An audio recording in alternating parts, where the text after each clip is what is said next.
High ସାଙ୍ଗମାନେ ଦେଖନ୍ତୁ ସକାଳୁ ଉଠିକି ଆଜି ଏପଟେ ମୋର ଚାହା ବସେଇ ଦେଇଥିଲି। ତାପରେ ମୋ ଝିଅକୁ ଯାଇକି ଉଠେଇଥିଲି। ଏତେ ନିଦରେ ଶୋଇଥିଲା ଯେ ମୁଁ ତାକୁ ଏତେ ଉଠେଇଲି ସେ ଜମା ଉଠିଲାନି। ଏତେ ସମୟ ହେଲାଣି ତ ଆଉ କଣ କରିବି? ମୁଁ ଲାଗି ପଡିଲି ମୋ ରୋଷେଇ କାମରେ। ତ ଭାତ ସହିତ ବାଇଗଣ ଭର୍ତ୍ତା କରିଥିଲି। ବାଇଗଣ ଭର୍ତ୍ତା ସହିତ ପାମ୍ପଡ ଫାମ୍ପଡ ମଧ୍ୟ ଟିକେ ଛାଣିଥିଲି।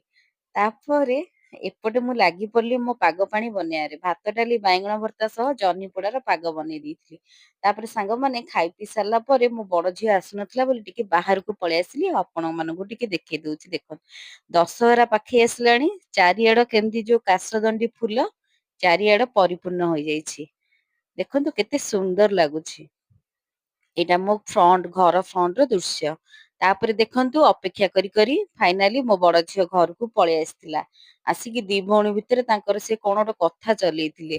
ତାପରେ ଟିକେ ଶୋଇପଡିଲି ଶୋଇକି ଉଠେ ଦେଖେ ତ ମେଘୁଆ ଟାଇପ ର କରିକି ରହିଥିଲା। ଏଇଟା ମୋ ଘର ପଛପଟର ଦୃଶ୍ୟ। ସାଙ୍ଗମାନେ ମୋ ଭିଡିଓଟି ଆପଣ ମାନଙ୍କୁ କେମିତି ଲାଗୁଛି ପ୍ଲିଜ ଗୋଟେ କମେଣ୍ଟ କରନ୍ତୁ। ସବସ୍କ୍ରାଇବ କରନ୍ତୁ। ପାଖରେ ଥିବା ବେଲ ଆଇକନ କୁ କ୍ଲିକ କରନ୍ତୁ। ନେକ୍ସଟ